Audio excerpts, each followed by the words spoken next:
Assalamualaikum warahmatullahi wabarakatuh. Perkenalkan, nama saya Randi Rumampuk, NIM 1314210186, kelas 4C.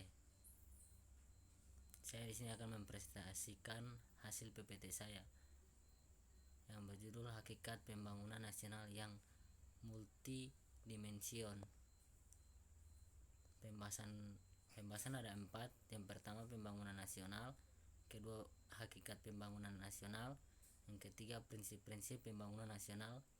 Yang keempat, tujuan nasional.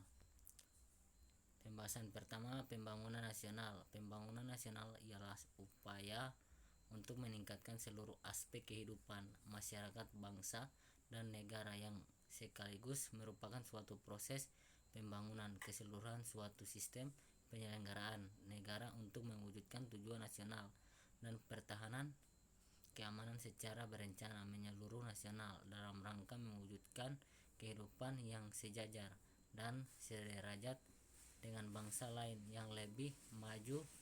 Oleh sebab itu sesungguhnya.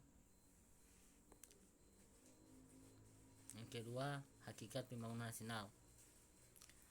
Yang pertama, ada keselarasan, keseriaan, keseimbangan, dan kebulatan yang utuh di dalam seluruh kegiatan pembangunan. Yang kedua, pembangunan ialah untuk manusia dan bukan sebaliknya, manusia untuk pembangunan. Dalam pembangunan dewasa, unsur manusia, unsur sosial budaya, dan unsur lainnya harus mendapatkan perhatian yang seimbang. Pembangunan harus merata untuk seluruh masyarakat dan seluruh wilayah tanah air.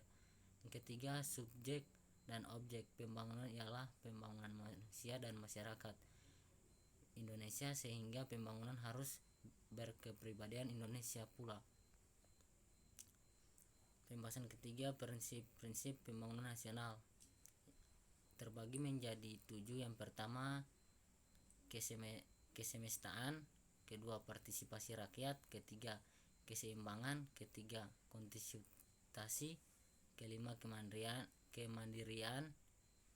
Keenam, skala prioritas. Yang ketujuh, penyertaan disertai pertumbuhan. Yang terakhir, pembahasan terakhir, tujuan nasional.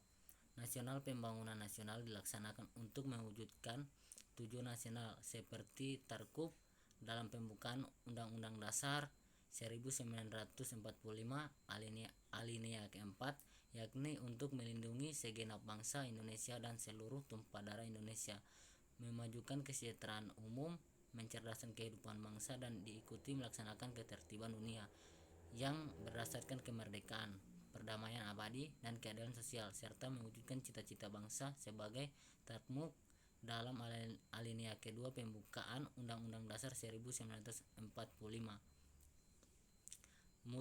Multidimensional adalah situasi yang dialami oleh suatu bangsa di mana terjadi beberapa pertentangan baik besar maupun kecil dalam bidang politik, sosial, ekonomi, dan juga kebenekaan moral. Istilah multidimensional lebih mengarah pada suatu keadaan yang sedang dialami oleh negara di mana banyak masalah yang sedang dihadapi, bukan hanya masalah politik atau ekonomi saja. Namun kalau sudah berbicara soal multidimensional, maka kita akan membahas masalah yang lebih besar lagi. Sekian presentasi dari saya, lebih dan kurang yang saya mohon maaf. Wabillahi taufiq walhidayah. Wassalamualaikum warahmatullahi wabarakatuh.